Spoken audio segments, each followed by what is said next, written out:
So what I want to go over in this video is what about going to the bathroom, what it can tell you, what it means, all that good stuff. If you analyze certain patterns or certain symptoms of going to the bathroom, it can tell you what's going on with your diet.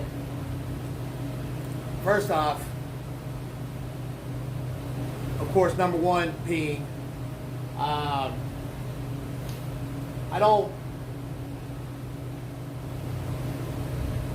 Number one, peeing, and number two, when I ask people, hey, are you backed up bathroom-wise, are you going to the bathroom, I'm usually talking about number two, because I don't like saying poop, I don't like using fucking kid words all the time, and if I hear a woman say, I'm taking a shit, I just immediately, shit becomes unattractive at that time. I'm kind of old-fashioned on some stuff, I don't think that's a proper term, I don't know. But usually, when it comes to peeing, I'll just say, hey, is your pee clear? Are you peeing frequently? Take a piss, whatever. That's fine. But number two, I use the term going to the bathroom. First, with peeing, we all know that eating carbs, eating fats, or eating food in general is going to require water to process. But when you eating carbs and fats, they require water too. Fats actually pull in more water than carbs do. So I say that because when people low carb, usually towards the end when they're about to need a high carb day or something, their body starts letting go of a lot of water because they haven't had carbs in a while, their glycogen's gone, and you'll start peeing clear and frequent. Like even if you're not drinking a lot of water and you're still peeing clear, you're kind of like, that's odd. That means all the water's passing right through you. So you're pretty close to needing a bump up in carbs for a day or something like that. Usually that's what I see, and then weight-wise, you'll have a sudden drop of a few pounds because you've been up all night peeing. Now, I mean, when I mean the morning weight, I mean from morning to morning. Like, of course, at night, you're going to be lighter the next morning than you are that night because you're peeing. But if you compare every morning when you get up, there's going to be one day where it's going to drop down quite a bit, and that's because you've probably been pissing all day, and it's probably because you're depleted. Now, if it's the neon yellow is okay, it just means those extra vitamins you took are passing through usually. But if it starts getting like dark yellow or yellow, you need to up your water until it gets clear. With hydration, it can take a couple of days to get fully hydrated, but once you're there, you're just keeping the tank topped off with a little bit of water when you need it. Now, with going to the bathroom, there can be some hydration issues there where you can't go and then you drink water and you start going again. If you're bloated or backed up, you want to start looking at your diet. First off, you want to make sure you get enough water, because I've seen instances where people eat and it sits in their stomach forever and they're bloated and they start drinking a lot of water and all of a sudden they go to the bathroom and they're hungry. So you need water to process food, especially when you're low carbing and you do a high carb or high fat or whatever kind of cheat day or refeed or whatever the fuck you want to call it. You're going to need more water that day because now you're taking in all this food that requires more water when you haven't been eating it all week, and your body's been passing all the water through, so it doesn't have anything really stored. So if you don't drink a lot of water when you do those higher calorie, higher carb fat days, it's going to be really hard to get all that food down, and you're going to get really dehydrated. Your mouth's going to get dry, your piss is going to get dark. So make sure, you'll be surprised. You'll think you can't hold anything. You start up in the water, next thing you know, the bloating goes away and you can eat again. Now, if that's in check and you're still bloated and backed up, you want to look at your protein to carb ratio. If your carbs are really low or your protein's really high, it's slowing things down. Protein can slow down digestion. Protein takes more calories to burn than it's worth, so it can overall slow down. It can overall tax out your metabolism, meaning, after you do a high calorie day or whatever, you're kind of refueled for the next week. But if you do a lot of high protein, you're going to realize you're going to start crashing earlier in the week than expected because you're burning off more calories trying to process all that.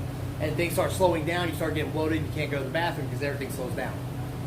So you may either need to drop your protein, or if your protein is adequate, it's not a lot and it's still happening, then you want to put in extra carbs in order to get the metabolism higher and keep it higher for a longer period of time. And let that ride out through the week. Now, let's say your protein to carb ratio is in check, and it works for a few weeks and all of a sudden you get bloated and get backed up. We're like, well, I've been doing the same shit every week and now it's not working.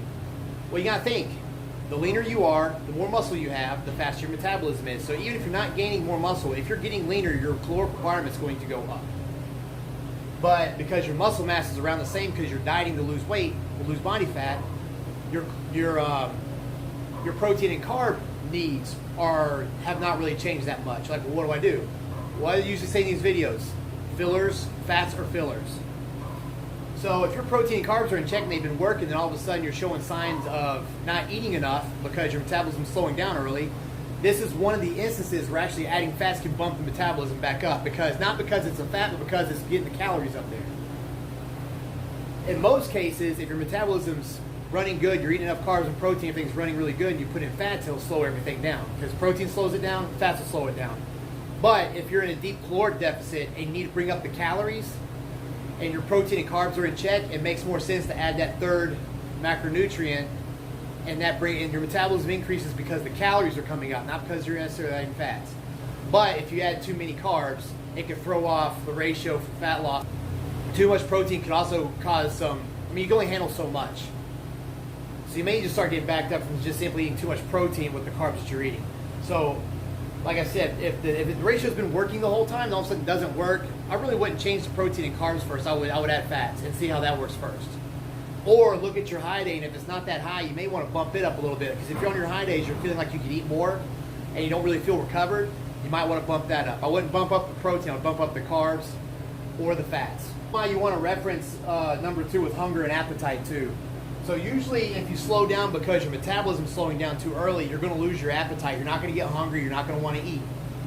So in that case, you want to either add in carbs or add in fats. If you're hungry and everything, but you're still getting bloated and kind of backed up, you're probably just eating too much protein. You probably just need to take protein down a little bit and leave everything else the same. Because if your metabolism was slowing down, your blood sugar wasn't fluctuating, you wouldn't really be getting hungry.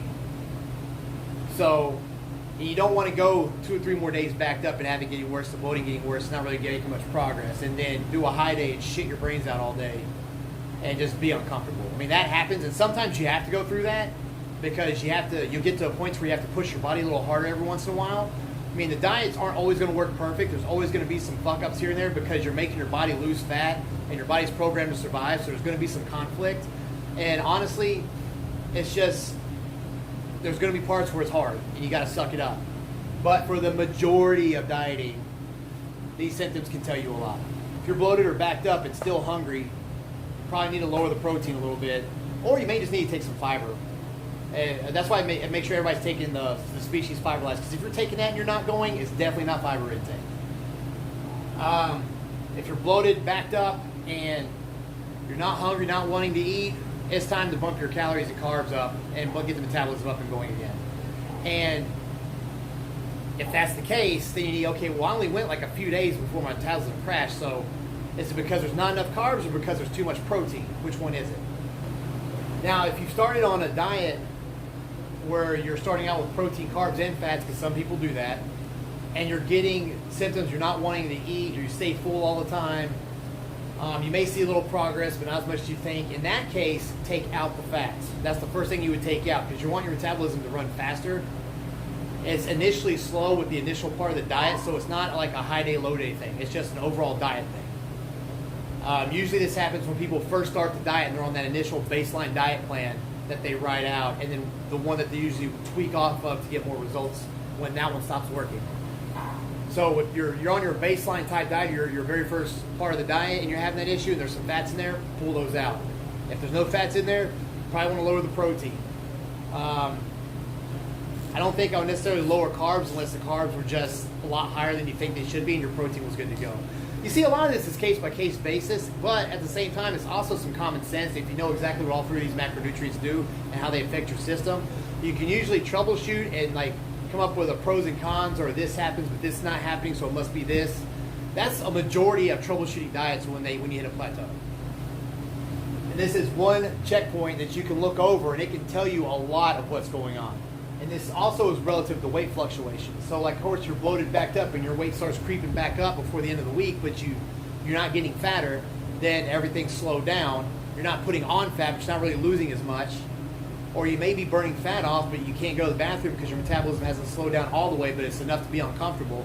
And sometimes in that situation, if you have a day left, you just want to push it and get to the high day on Saturday or whenever you do it. You know, no reason to make changes for one more day. Just fucking suck it up and push it. So, number one, peeing very frequent and it's clear no matter how much you drink. You're probably depleted. Your low carbs catching up to you. You might want to take a break and bump the carbs up for a day. Or you just drink a lot of fucking water. So like if you're not low carbing and you're eating adequate protein and carbs and you're still peeing a lot, you're just drinking a lot of water. That's fine. But you'll be able to tell because if it's depletion, you're going to notice some other symptoms. You're going to look flat. You're going to kind of feel like shit. Sooner or later after that, you're going to lose your appetite and then you're going to start getting bloated and backed up. And then it's going to go into all this being affected. Your piss is neon yellow in the morning. It's probably the vitamins you took. If it stays dark yellow, whatever, throughout the day, and you drink more water. You're low carbing, then you do your high day, and then all of a sudden your piss turns really dark out of nowhere. It's because, of course, now you need the water, and you don't have any in there because it's been passing through, like I stated before. So make sure you bump your water up. Cool.